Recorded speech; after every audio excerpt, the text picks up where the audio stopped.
જય ગુરુદેવ. નવીનના આ ઓનલાઈન એજ્યુકેશનમાં આપ સૌનું સ્વાગત છે. તો શું વિચાર્યું તમે બધાએ? ધંધો કે વ્યવસાય, આર્થિક પ્રવૃત્તિના કયા ભાગમાં આપણે જવાનું છે? વિચાર કરી લીધો? હા, મને એવું લાગે છે કે હજી પણ ક્યાંક તમને કંઈક મનમાં એવો પ્રશ્ન ઉદ્ભવે છે કે ત્રીજો પ્રકાર જોઈ લઈએ ને પછી આપણે ડિસાઈડ કરશું કે ધંધો કરીશું, વ્યવસાય કરીશું કે રોજગાર કરીશું. તો આ ત્રણેય પ્રકારો જેમના છે એ છે શું? તો કે આર્થિક પ્રવૃત્તિ. આ આર્થિક પ્રવૃત્તિના આપ સૌ બે પ્રકાર જે છે એ જોઈ ગયા છો અને શીખી પણ ગયા હશો.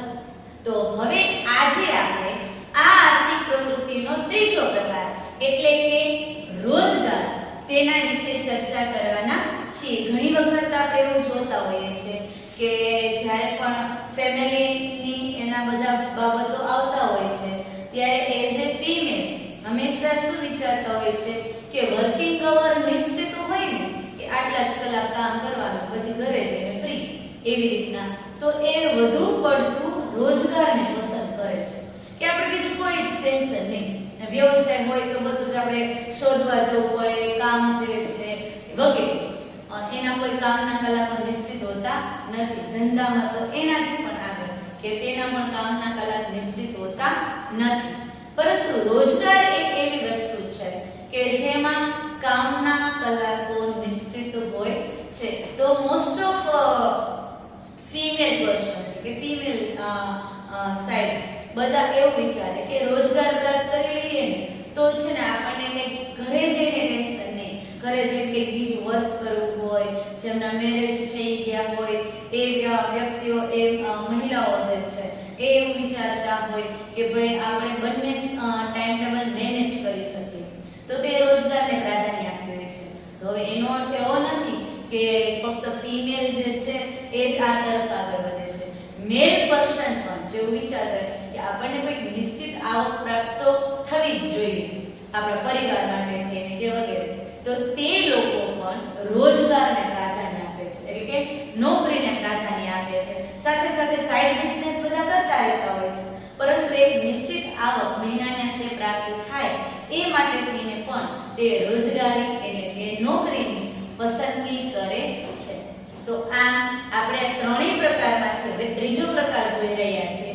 તો હવે આપણે આપણા મનમાં આજે જ્યારે ત્રીજો પ્રકાર જોઈ લઈએ ત્યારબાદ તો આપણે, તમે ગર્લ્સ સ્ટુડન્ટ હોય કે બોય સ્ટુડન્ટ હોય, તમે ગર્લ્સ ને બોયઝ એવું લખો છો કમેન્ટમાં, પણ એ રીતના નહીં. મારો પૂછવાનું તાત્પર્ય તમને એ હતું કે તમે ગર્લ્સ હોય કે બોયઝ હોય, તમે કયા ધંધાને પસંદગી આપશો.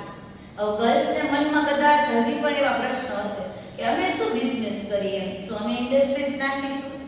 તો ઇન્ડસ્ટ્રીઝ નાખવી એટલે જ ધંધો એવો નથી.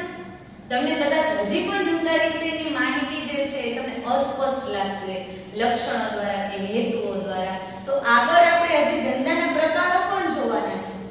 તો આ પ્રકારો જાણશો એટલે પણ ખ્યાલ આવી જશે કે ના, આપણે પણ ધંધો એટલે કે બિઝનેસ કરી શકીએ છીએ, ઘરે બેઠા પણ કરી શકીએ છીએ. એક ઉદાહરણ દઈ દઉં અત્યારે તમને, ફરી પછી આપણે આ રોજગાર તરફ આગળ વધી જઈશું. કે ઘરે આપણે આપણા ડ્રેસીસ છે, કુર્તીઝ છે કે વગેરે કોઈ પણ વસ્તુ સિલાઈ કરાવવા માટે ક્યાં આપીએ છીએ? તો કે આપણે પહેલા તો કોઈ દરજી જે બહાર આપણે બજારમાં જોઈતા હોય તેને આપવા કરતા આપણે આસપાસમાં મહિલાઓ જે આ સીવણનું કાર્ય કરતી હોય છે, સિલાઈ કાર્ય કરતી હોય છે, તેમને આપીએ છીએ. ડ્રેસ સીવવાના ક્યાં કરે છે કાર્ય? ઘરે રહીને કરે છે. કામના કલાકો કઈ નિશ્ચિત છે નથી. પોતાની રીતે તેને બિઝનેસ સ્ટાર્ટ કરેલો છે. અથાણાનો બિઝનેસ સ્ટાર્ટ કરે છે, સિલાઈનો બિઝનેસ સ્ટાર્ટ કરે છે, અને સૌથી વધુ જે ચાલે છે બ્યુટી પાર્લરનો બિઝનેસ એ પણ સ્ટાર્ટ કરે છે. તો આ બધા બિઝનેસ જ છે. બિઝનેસ એટલે ઇન્ડસ્ટ્રીઝ નાખવી એવું નહીં. નાનામાં નાનો ધંધો કે જેમાં નફાની અપેક્ષા હોય વળતર તરીકે, તો તેને ધંધો જ કહેવાય છે. એટલે હવે તમે કદાચ હવે તમને મનમાં ક્લિયર હશે. હું ગર્લ્સ સ્ટુડન્ટની વાત કરું છું, બોયઝને તો ધંધો એટલે શું એ ખ્યાલ જ હશે. તો તમને કોન્સેપ્ટ ક્લિયર થઈ ગયો હશે. વ્યવસાય તો આપણે સમજી ચૂક્યા છીએ 4 ઉદાહરણો દ્વારા. હવે નેક્સ્ટ આજે વાત કરવાની છે રોજગારની. તો રોજગાર એટલે કે નોકરીની વ્યાખ્યા વાત કરીએ તે પહેલા આપણે શું જોઈશું? તેની વ્યાખ્યા, જે તમને 1 માર્કમાં પૂછાઈ શકે છે. રોજગાર એટલે શું? તો કે નિશ્ચિત વેતનના બદલામાં અન્ય સાથેના કરાર અનુસાર સોંપેલું કાર્ય કરવાની આર્થિક પ્રવૃત્તિ. હવે આ પ્રકાર શેનો છે? આર્થિક પ્રવૃત્તિનો. જ્યાં વળતરની અપેક્ષા ન હોય, તે નથી ધંધો, તે નથી વ્યવસાય કે તે નથી રોજગાર. તો વળતરની અપેક્ષા ત્રણેયમાં છે, માટે એ આર્થિક પ્રવૃત્તિ છે. નિશ્ચિત વેતન એ વળતર છે ને, એક માર્ક્સમાં પૂછાઈ શકે કે રોજગારને વળતર સ્વરૂપે શું મળે છે? તો આપણે લખી શકીએ કે રોજગારને નોકરીમાં વળતર સ્વરૂપે વેતન, એટલે કે આપણે સાદી ભાષામાં કહીએ તો પગાર મળે છે. નિશ્ચિત, અગાઉથી નક્કી જ હોય. તમે કોઈ પણ જગ્યાએ જાઓ નોકરી શોધવા માટે થઈને, એટલે ત્યાં તમારું ઇન્ટરવ્યુ ગોઠવાય. ઇન્ટરવ્યુમાં તમારી પ્રાથમિક તપાસ મેળવે, તમને બધી બાબતો તમારી પાસેથી મેળવે, પછી તમને જણાવશે જો તમે સિલેક્ટ થઈ ગયા છો તો કે તમારે આટલા કલાક કાર્ય કરવાનું છે, આ કાર્ય કરવાનું છે, તમને તેની આટલી સેલેરી મળવા પાત્ર છે. હવે તો પેકેજીસ બોલે છે આપણા સીવી ઉપરથી કે આટલા પેકેજીસ તમને પ્રાપ્ત થશે. પેકેજીસ એટલે યરલી ઇન્કમ, કે યરલી તમને 2.5 લાખ મળશે, 3 લાખ મળશે, 4 લાખ મળશે. એટલે આપણે ડિવાઇડ કરવાના રે 12 મંથમાં કે ભાઈ એક મહિનાનો આપણે એવરેજ સેલેરી કેટલી કહે છે, તો એ રીતના. તો આ રીતના એ યર વાઇઝ આપણને હવે પેકેજીસ આપે છે. તો આ રીતના તો એ નિશ્ચિત વેતન નથી, અથવા તો જ્યારે તમે ઇન્ટરવ્યુ દેવા જાઓ ને એ પહેલા તેની જાહેરાતમાં જ આપેલ હોય છે કે આ પોસ્ટ, આ લાયકાત અને તેના માટે આટલી સેલેરી મળવા પાત્ર છે, વધુ ને વધુ જેવી તમારી લાયકાત. તો આ રીતના નિશ્ચિત વેતનના બદલામાં અન્ય સાથેના કરાર, અન્ય એટલે જ્યાં તમે આ રોજગાર શોધવા ગયા હોય ત્યાં તેના કરાર અનુસાર, એટલે આપણે પહેલેથી જ નક્કી હશે કે તમારે આટલું કાર્ય કરવાનું છે, આ કાર્ય કરવાનું છે, આટલા સમય માટે કરવાનું છે વગેરે સાથેના કરાર અનુસાર, જેને કરાર કહીએ છીએ આપણે. કરારને અંગ્રેજીમાં તો કોન્ટ્રાક્ટ કરેલો હોય અગાઉથી. સોંપેલું કાર્ય કરવાનું આપણી રીતના આપણે નક્કી કરવાનું નથી, વ્યવસાય કે ધંધાની જેમ કે આપણે શું કરીશું.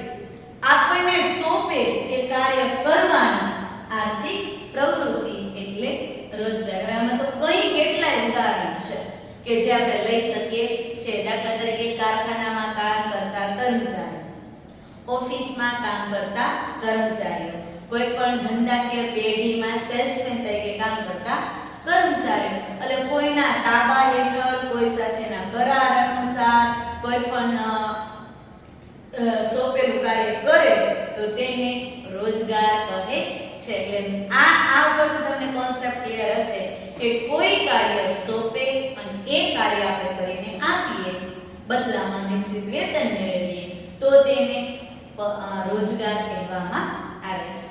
આ રોજગારની લાક્ષણિકતાઓ તેની વ્યાખ્યા ઉપરથી જ આવશે, જે આપણે સમજી ગયા કે તો એ લાક્ષણિકતાઓ 3 માર્ક્સમાં તમને પૂછાઈ શકે. કેટલા માર્ક્સમાં? 3 માર્ક્સમાં. વ્યવસાયમાં વાત કરેલી તે ટેક્સ્ટબુકમાં આમાં પણ તમને સળંગ વાક્ય આપેલું છે, પરંતુ જો તમે વ્યવસ્થિત રીતના તેને સમજવા માંગતા હોય ઇન શોર્ટમાં, તો તમારે તેના મુદ્દા નીચે અંડરલાઈન કરી લેવી જોઈએ કે જેથી કરીને તમે એના આધારે વાક્ય પૂરેપૂરું લખી શકો. તો શરૂ કરીએ આપણે રોજગારના લક્ષણો. પ્રથમ રોજગારની લાક્ષણિકતા છે રોજગારમાં શારીરિક કે બૌદ્ધિક શ્રમના બદલામાં નિશ્ચિત સમય નિશ્ચિત વેતન ચૂકવાય છે. શારીરિક કે બૌદ્ધિક, કારખાનામાં કામ કરતો મજૂર એ શારીરિક શ્રમ કાર્ય કરે છે અને મેનેજર તરીકે કાર્ય કરતો વ્યક્તિ એ માનસિક શ્રમ કાર્ય કરે છે. અત્યારે અમે લોકો પણ શિક્ષક છે, અન્ય કોઈના દવાખાનામાં કામ કરતા તમામ હોસ્પિટલના સ્ટાફ છે, આ બધા જ એમાં ડોક્ટર જે છે એ માનસિક શ્રમ કાર્ય કરે છે, વકીલ પણ માનસિક શ્રમ કાર્ય કરે છે, શિક્ષકો પણ માનસિક શ્રમ કાર્ય કરે છે, આ ઓફિસમાં કામ કરતા કર્મચારીઓ પણ માનસિક શ્રમ કાર્ય વધુ કરે છે. શારીરિક શ્રમ કાર્યની તુલનામાં ઉત્પાદિત એકમની વસ્તુઓના ઉત્પાદનમાં કામ કરતા વ્યક્તિઓ શારીરિક શ્રમ કાર્ય કરે છે. એટલે વેતન એટલે રોજગારમાં શારીરિક કે માનસિક શ્રમ કાર્ય કરવામાં આવે છે અને જેના બદલામાં તેને નિશ્ચિત વેતન મળે છે. રોજગારમાં નિશ્ચિત વેતન ઉપરાંત અન્ય લાભ મળે છે. દાખલા તરીકે તબીબી ભથ્થું અને પેન્શન. હવે અન્ય લાભ તમે સાંભળ્યું હશે તમારા રિલેટિવ્સમાં કે તમારા જ વાલી જો નોકરી કરતા હશે પ્રાઇવેટમાં કે ગવર્મેન્ટમાં. પ્રાઇવેટમાં નોકરી કરતા હશે તો ત્યાં પણ અમુક લાભ બોનસ કે એવું કદાચ પ્રાપ્ત થતું હશે. વર્ષાંતે દિવાળી કે એવું હોય ત્યારે બોનસ મળે, ઇનામ મળે કે એવું મળતું હોય. ગવર્મેન્ટમાં હોય તો તેમાં પણ આવી રીતના ભથ્થાઓ પ્રાપ્ત થાય. ભથ્થા એટલે તેને કહેવાય ટીએ અને ડી. આ શબ્દ તમારા માટે અપરિચિત છે એટલે આપણે વાત કરીએ ટીએ અને ડી. ટીએ એટલે ટ્રાવેલિંગ અલાઉન્સીસ. તમે જે કામનું સ્થળ છે એ કામના સ્થળના કાર્ય કરવા બદલ તમને ક્યાંક બહાર ગામ જાઓ છો. ઉદાહરણ તમને આપું છું અત્યારે મોરબીની આસપાસમાં કે દાખલા તરીકે તમે તમારી ફેક્ટરી ધરાવો છો સિરામિકની. તમારા માર્કેટિંગ ટીમના માર્કેટિંગ હેડ હવે માર્કેટિંગ કરવા માટે થઈને બહાર ગામ જશે, બેંગ્લોર જશે કે દિલ્હી જશે કે ઉત્તર બાજુ જશે, દક્ષિણ બાજુ જશે, વોટેવર જે પણ સ્થળે જાય માર્કેટિંગ કરવા માટે થઈને તો પોતાના ખર્ચે જશે નહીં. આ ખર્ચો એ કોની પાસેથી વસૂલશે તો કે આપણી પાસેથી. આપણે એટલે આપણી ફેક્ટરી પાસે, આપણા એકમ પાસેથી વસૂલશે. તો એ કર્મચારીને પોતાના ખીચામાંથી રૂપિયા આપવા પડતા નથી, અથવા તો ત્યારે ખીચામાંથી આપીએ પછી આખું બિલ તમને આવી દઈ એટલે એ બિલ તમારે તેને ચૂકતે કરવાનું રહે. તેને કહેવાય ટ્રાવેલિંગ અલાઉન્સીસ, પ્રવાસ ખર્ચ. આપણા કામ સબબ કે બહાર જાય તો મળતો ખર્ચ. બીજું છે ડે અલાઉન્સીસ. હવે ડે અલાઉન્સીસ એટલે શું તો કે માની લ્યો કે સવારથી જઈને સાંજે આવતા રહે તો એને ટીએ જ મળે. મોરબીથી રાજકોટ જાય ને રાજકોટ સાંજે પરત આવતા રહે તો તેમને ટીએ મળે છે. પરંતુ ત્યાં 2 દિવસ રોકાવાનું થાય. બેંગ્લોર કે એ બાજુ જતા હોય માર્કેટિંગ માટે તો એક દિવસમાં તો પરત નહીં ફરી શકે ને, તેમને 2-3 દિવસ લાગશે, 4-5 દિવસ લાગશે. તો જેટલા દિવસ ત્યાં રોકાણ કરવાનું થાય તો એ રોકાવા માટે તેમને હોટલમાં રહેવું પડે કે કોઈ પણ સ્થળે રહેવું પડે તો એ માટે પણ તેને ખર્ચ થાય. તો એ ખર્ચ પણ જે એકમ ભોગવે જે આપણે કામ કરીએ છીએ તેને કહેવાય ડે અલાઉન્સીસ. આ ટી અને ડી એટલે આને કહેવાય ભથ્થાઓ. તબીબી ભથ્થું એટલે શું તો કે મેડિકલ, બરાબર, મેડિકલ ના તમને વધારાના તમને મળે સ્વાસ્થ્ય માટેના તમને કોઈ પણ કામ સવું કંઈ પણ થઈ જાય તો એ બદલ એ ખર્ચ તમામ જે છે એ એકમ ચૂકવે જે એકમમાં આપણે કાર્ય કરતા હોય તે. મેં એવું સાંભળેલું છે કે બેંકના કર્મચારીઓને જો કોઈ પણ શારીરિક શ્રમના બદલામાં કે વગેરે વોટેવર એને હોસ્પિટલાઇઝ થવું પડે તો હોસ્પિટલનો 50% કે તેનાથી વધુ ખર્ચ જે છે એ બેંક ભોગવે છે. આના કરતા વધુ છે કે શું કાંઈ મને જાજી એની ખબર નથી, પણ એવું મેં સાંભળેલું છે કે બેંકના કર્મચારીઓને આ સવલત મળે છે કે તેનો તબીબી ખર્ચ જે છે એ બેંક ભોગવે. તમારે ફક્ત બિલ દઈ દેવાનું, એ ખર્ચ જે છે બેંક પોતે એટલે કે સંસ્થા ભોગવે છે, કર્મચારી ભોગવવું પડતું નથી. નેક્સ્ટ વાત કરીએ આપણે પેન્શન. તો પેન્શન એટલે તો અત્યારના સમયમાં આ પેન્શન જે છે ને ગવર્મેન્ટે પણ બંધ કરી દીધું છે. નહીંતર ગવર્મેન્ટ કર્મચારીઓને જ્યારે નોકરીનો સમયગાળો પૂર્ણ થાય ત્યારબાદ તેને પેન્શન મળવા પાત્ર છે.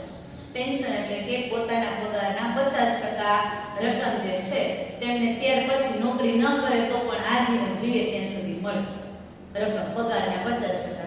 તેનું મૃત્યુ થાય તો તેમની પત્નીને પુરુષ હોય તો પત્નીને 50% પ્રાપ્ત થાય પેન્શન. પગારના 50% મેઇન વ્યક્તિને અને તેનું મૃત્યુ થાય તો તેના પત્નીને 50% એ રીતના પેન્શન પ્રાપ્ત થાય. પરંતુ હવેના સંજોગોમાં સરકારે આ પેન્શન પ્રથા બંધ કરી દીધી છે અને હવે તેની જગ્યાએ આવે છે પીએફ. પીએફ પહેલા પણ હતો પીએફ એટલે પ્રોવિડન્ટ ફંડ.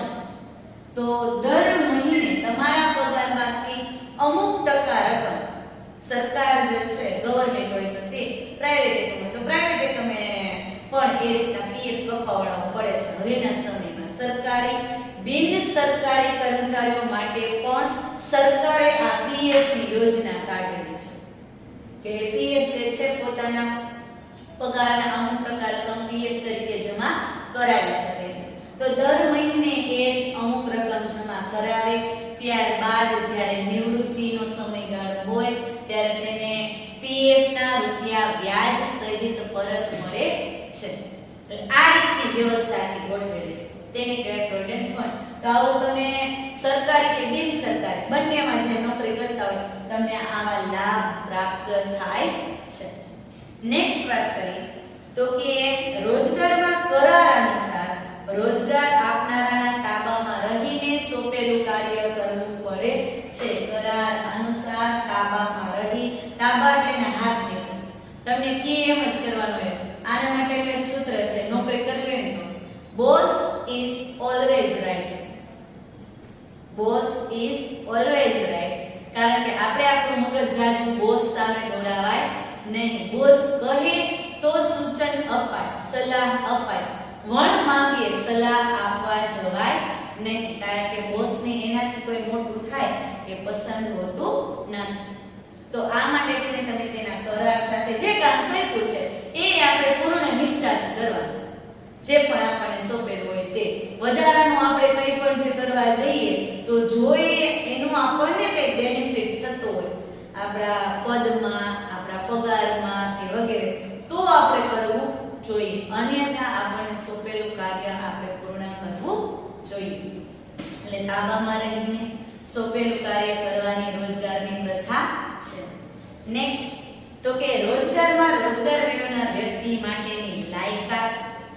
જે પણ જગ્યાએ કે સ્થાન માટે તમને રોજગારી પ્રાપ્ત થાય છે તે લાયકાત તેના માટેની, દાખલા તરીકે તમને મેનેજર તરીકેની નિમણૂક આપવાના તો અગાઉ તેમના ઇન્ટરવ્યુ માટેની જે પણ તમને જાહેરાત આવેલી હશે તેમાં જણાવેલું જ હશે કે મેનેજર માટેની લાયકાત કેટલી હોવી જોઈએ. તેમાં લખ્યું કે આટલા વર્ષનો અનુભવ હોવો જોઈએ, આટલું તો ઓછામાં ઓછું એને એજ્યુકેશન પ્રાપ્ત કરેલું હોવું જોઈએ વગેરે. તો તમે જે જગ્યાએ કે સ્થળ માટે જોબ કરી રહ્યા હોય અથવા તો શોધી રહ્યા હોય તેના માટેની તમારે લાયકાત કેળવવી પડે. કાર્યનો સમય નિશ્ચિત, સવારના 8 થી સાંજના 8, સવારના 6 થી બપોરના આટલા, બપોરના આટલા સાંજના આટલા, આ રીતે સમય નિશ્ચિત કાર્યનો. નિવૃત્તિ અને નિવૃત્તિ પછીના લાભ.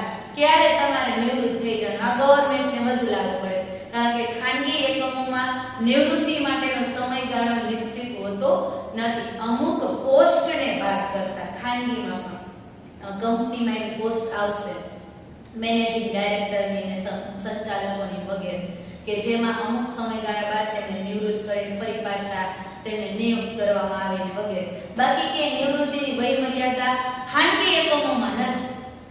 હા, ગવર્નમેન્ટ એકમમાં છે નિવૃત્તિની વય મર્યાદા કે તમે 60-62 વર્ષના થાવ એટલે તમે કદાચ 50 વર્ષની ઉંમરે પણ જોબ પર લાગ્યા હોય ને, ઉદાહરણ તરીકે ગવર્નમેન્ટમાં, તો તમારે 60-62 વર્ષે નિવૃત્ત થઈ જ જવું પડે. તેની નિવૃત્તિની વય મર્યાદા નિશ્ચિત છે. નિવૃત્તિ પછીના લાભ પણ નિશ્ચિત છે. અગાઉ તમે ત્યારે જોઈન થશો નોકરીમાં કે રોજગારમાં ત્યારે જ તે નિશ્ચિત થઈ ગયા હશે. નેક્સ્ટ, રોજગાર પરાવલંબી પ્રવૃત્તિ છે. હવે એના માટે આપણે પરાવલંબી અને સ્વાવલંબી ખબર હોય. સ્વાવલંબી એટલે શું? તો કે આપણી રીતે આપણે કરી શકતા હોય ને કોઈ પણ કાર્ય તો તેને સ્વાવલંબી કહેવાય. પરાવલંબી એટલે તો કે કોઈ ઉપર આધારિત રહેવું પડતું તમને કે એટલું જ કરવાનું, તેને કહેવાય પરાવલંબી. તો રોજગારમાં આપણે જોઈએ જ છીએ કે કરાર કરેલો છે અગાઉથી, તો કે હા. સોંપેલું કાર્ય જ કરવાનું છે, તો કે હા. તો આ એ પરાવલંબી પ્રવૃત્તિ છે. આપણે આપણી રીતના સ્વતંત્ર રીતના કોઈ નિર્ણય લઈ શકતા નથી. જે સોંપે એ જ કાર્ય કરવું પડે છે, માટે તે પરાવલંબી પ્રવૃત્તિ છે. નેક્સ્ટ, રોજગારમાં માલિક અને કર્મચારી બંને કરાર અનુસાર નિયમ પાલન માટે બંધાયેલા હોય છે.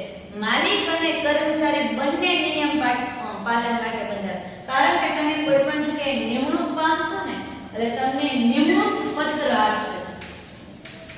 શું આપશે? નિમણૂક પત્ર. જેને અંગ્રેજીમાં કહું તો તમે સમજો અપોઇન્ટમેન્ટ લેટર. શું કહેવાય? અપોઇન્ટમેન્ટ લેટર તમને આપશે કે જે તે વ્યક્તિને આ જગ્યાએ આ સ્થળ પર તેમને કામે રાખેલા છે. જો સમયગાળો નિશ્ચિત હશે ને કે 5 વર્ષના કોન્ટ્રાક્ટ આધારે, 10 વર્ષના કોન્ટ્રાક્ટ આધારે, 1 વર્ષના કોન્ટ્રાક્ટ આધારે, 11 માસના કરાર આધારે નિમણૂક પામે છે, ત્યારે તમારો પગાર વધારો કે એટલા વર્ષમાં કેટલો થશે તે અને મહત્તમ કેટલો પગાર વધારો થશે એ બધી જ બાબત એ નિમણૂક પત્રમાં લખેલી છે. કઈ તારીખથી ખાસ નોંધેલું છે. બીજું, અમુક નિયમો બંને પક્ષે હશે કે જો એકમે કર્મચારીને છૂટો કરી દેવો હોય, એને કાઢી નાખવો હોય, તો અમુક દિવસો અગાઉ તેમને જાણ કરવી પડે. એ દરેક ધંધાકીય એકમે પોતાની રીતે નક્કી કરી શકે છે કે એને કેટલા દિવસો નક્કી કરવાના. 30 દિવસ અગાઉ જાણ કરવાની, 45 દિવસ અગાઉ જાણ કરવાની કે વગેરે. છૂટો કરવો હોય કર્મચારીને તો પણ જાણ કરવી પડે. અને કર્મચારી પોતે પણ જો રાજીનામું આપી દેવું હોય, અન્ય કોઈ પણ સ્થળે જવું હોય કે નો એકમમાં મજા આવતી હોય વગેરે, તો પણ અમુક દિવસ અગાઉ તેમને જાણ કરવી પડે છે. એ પણ એ જ હોય 30 દિવસ, 45 દિવસ કે વોટેવર જે તે ધંધાકીય એકમે કે સંસ્થાએ નક્કી કરેલો હોય એ રીતે જાણ કરશો તો શું થશે? આપણે એમ થાય કેમ આવો નિયમ હોય કે 30 દિવસ અગાઉ જાણ કરવાની કે 45 દિવસ અગાઉ જાણ કરવાની.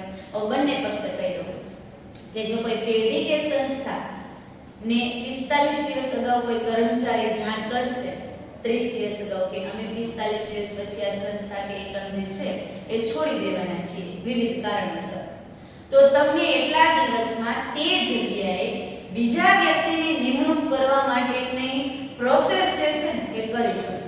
એટલે તમારું કામ અટકે નહીં. સામે પક્ષે હવે ધંધાનો માલિક એ કર્મચારીને છૂટો કરી દેતો હોય તો 30 દિવસ કે 45 દિવસ અગાઉ તેમને જાણ કરવાનો હેતુ તો કે જે કર્મચારીને છૂટો કરી દેવાનો છે એ કર્મચારી બીજા કોઈ જગ્યાએ કે સ્થળે એટલા દિવસોમાં પોતે રોજગારી કે નોકરી શોધી શકે, જેથી કરીને તેમને પણ નોકરી વગર બેસી રહેવું પડે નહીં.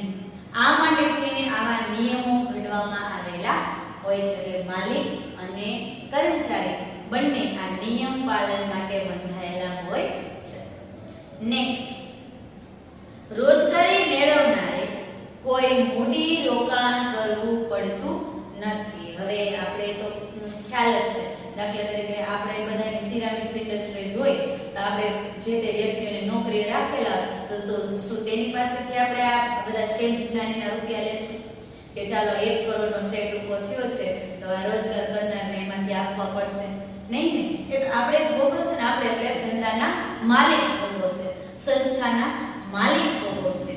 ધંધાકીય એકમે ભોગવવા પડશે, ધંધાકીય એકમમાં કામ કરતા કર્મચારીએ ભોગવવું પડશે નહીં. એટલે કે રોજગાર કરનાર, વેતન મેળવનારે તેવા કોઈ મૂડી રોકાણ કરવું પડતું નથી. જેમને મૂડી રોકાણ કરેલું છે તેની સંસ્થા કે પેઢીમાં આપણે કાર્ય કરવાનું છે તેના સાથેના કરાર અનુસાર. આને કહેવાય રોજગારની લાક્ષણિકતાઓ. તો આ પછીનો ટોપિક છે ધંધો, વ્યવસાય અને રોજગાર વચ્ચેની તુલના. હવે તમે એક વખત તફાવત શીખી ગયા. કયો તફાવત હતો? યાદ કરો, આર્થિક પ્રવૃત્તિ અને બિનઆર્થિક પ્રવૃત્તિ. તો ત્યારે આપણે જણાવેલું હતું કે આર્થિક પ્રવૃત્તિ અને બિનઆર્થિક પ્રવૃત્તિ તફાવતના મુદ્દા જે છે કે કઈ રીતના લખવાના. અહીં તમને 3 તફાવત આપેલા છે. જે તમે આર્થિક પ્રવૃત્તિના પ્રકાર શીખી ગયા તે. કયા 3 પ્રકાર આપેલા છે અહીં? તો કે ધંધો, વ્યવસાય અને રોજગાર.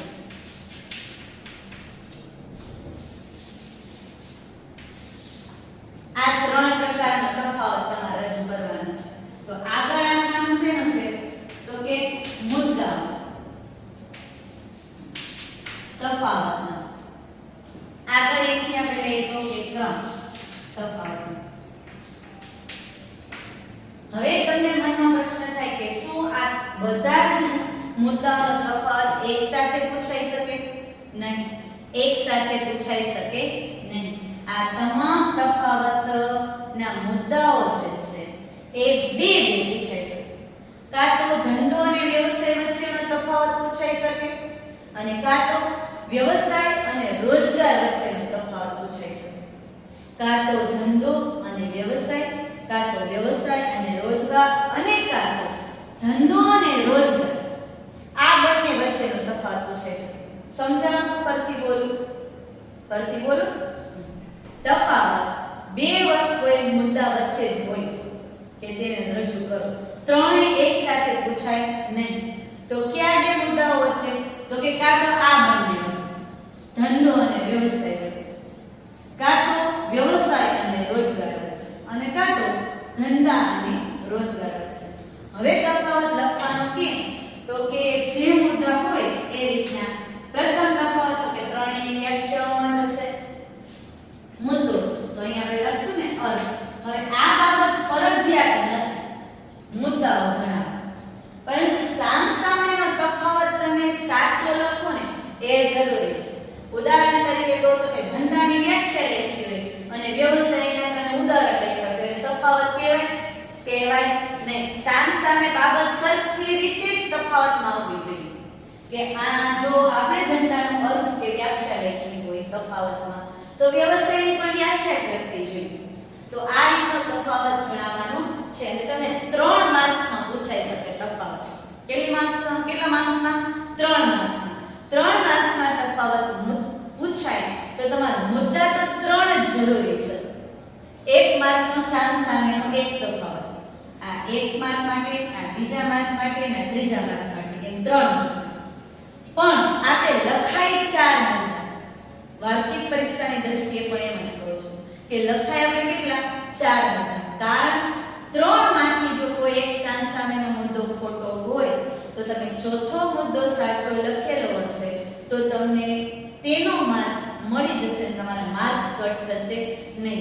બહુ વધુ પણ લખવા જવાય નહીં, કારણ કે સમયની કટોકટી હશે. ઘરે રહીને આ 1.5-2 વર્ષમાં આપણને લખવાની જે ટેવ છે ને એ ચાલી ગઈ હશે. માટે થઈને આપણે સમયને ધ્યાનમાં રાખીને, કારણ કે 3 કલાક મળશે ને 100 માર્ક્સનું પેપર હશે, તો એમાં આપણે વધારે પણ વધુ લખવું નહીં. જરૂર છે જ્યાં કે થોડાક મુદ્દા આપણે વધુ લખીએ ત્યાં આપણે લખવાના રહેશે. તો આજનું હોમવર્ક આપણું આ તફાવતનો જે ટોપિક છે ને આ જ રીતના અત્યારે તમારે 3 સાથે જ લખ નાખવાના છે. આપણે જેમ જણાવ્યું કે 2 પેજ પૂછાય તો પહેલા તમે આ બંને લખો અને પછી આ બંને લખો અને પછી આ બંને લખો, એ રીતે લખવાનું નથી. હવે સમાવવાની દ્રષ્ટિએ લખવાના આમ તમારે લાઈન પાડીને જ છે. તો સમાવવાની દ્રષ્ટિએ એમ થાય કે 3 મુદ્દા લાઈનમાં એક પેજમાં તો કેમ સમાય? તો તમારે પેજ છે ને આમ આપણે 2 સામસામેના પેજ આવતો હોય ને તે રીતના લેવાના. અને એ રીતના તમારે ક્રમનો અત્યારે આપણે જે રીતના બોર્ડમાં દોરેલ છે ક્રમ, મુદ્દા, ધંધો આવે એક પેજમાં લઈ લેવાય. બીજા પેજમાં તો કે વ્યવસાય અને રોજગાર તે લઈ લેવાય. એટલે આ થઈ ગયું. અહીંથી ડાર્ક લાઈન કરું છું. આ 2 પેજમાં થઈ ગયું. આ રીતના તમારે આખું લખવાનું રહેશે. માની લો આ એક જ પેજમાં બધું ન સમાન કેમ કે તમને 7 મુદ્દા આપેલા છે, તો સાથે અત્યારે તો લખવાના જ. કારણ કે 7 માંથી કયા 4 આપણને યાદ આવશે એક્ઝામમાં એ આપણને પણ ખબર હશે નહીં. માટે તમારે તે સાથે લખવાના છે. અને જો માની લો કે -3 કરીને આ જ રીતના તમારે દોરી નાખવાનું અને તમારે હોમવર્કમાં લખવાનું છે. આ તફાવત જે છે કે આપણે હવે પછી જ્યારે મળીશું ત્યારે તમે લખી ચૂક્યા હશો. કઈ રીતના લખવું મેં એટલે જ અત્યારે જણાવી દીધું છે કે એક વખત તમારી સમક્ષ લખેલું હશે તો હવે નેક્સ્ટ હું જ્યારે સમજાવીશ ત્યારે તમને એ સારી રીતના મગજમાં ઉતરી જશે. તો હવે આજના ટોપિકને અહીં આપણે પૂર્ણ કરીએ છીએ. તો આ પછીના ટોપિક માટે આપણે હવે પછી મળીશું. અસ્તુ, જય ગુરુદેવ.